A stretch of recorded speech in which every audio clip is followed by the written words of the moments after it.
জেলা বা প্রত্যন্ত গ্রামের ছবি নয়, এবার আপনাদের দেখাবো একেবারে কলকাতার ছবি। সল্টলেকে 9 নম্বর আইল্যান্ডে বেহাল রাস্তা, খানাখন্দে জল জমে রয়েছে।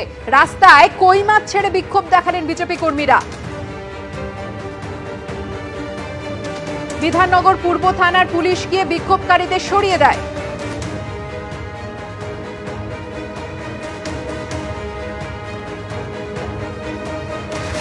সল্টলেকে 9 নম্বর আইল্যান্ডে বেহাল রাস্তা, খানাখন্দে জল জমে রয়েছে, আর তারই মধ্যে কই মাছ ছেড়ে বিক্ষোভ দেখালেন বিজেপি কর্মীরা।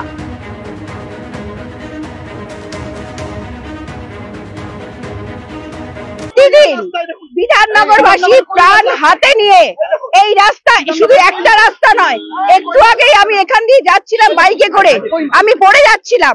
আজকে বিধাননগরের প্রত্যেকটা মানুষ বিক্ষিপ্ত।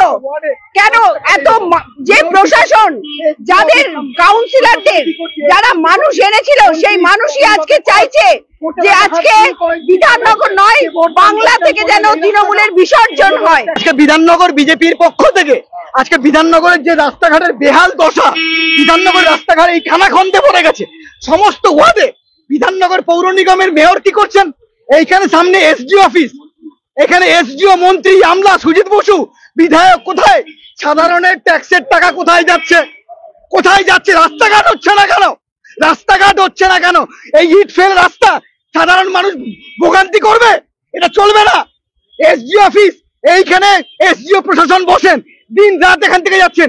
মেয়রের বাড়ি এই সিজে ব্লকে দিন রাত এই পথ দিয়ে যাতায়াত করতে দেখতে পাচ্ছেন না? জনগণে কই মাছ ছাড়লাম, কই মাছ 600 টাকা 800 টাকা কিলো। এইখানে চাষ করব, এইখানে ডিম পারবে, এইখানে বাচ্চা হবে। এই ভিডিওটা যদি ভালো লাগে তো ভিডিওটা লাইক কমেন্ট শেয়ার করবে, আর যদি ভিডিওটা সত্যি খুবই ভালো লেগে থাকে তো চ্যানেলটাকে সাবস্ক্রাইব করো এই টাইপের ভিডিও আরো দেখার জন্য। তো চলো টাটা, আজকের মতো দেখা হচ্ছে পরের ভিডিওতে।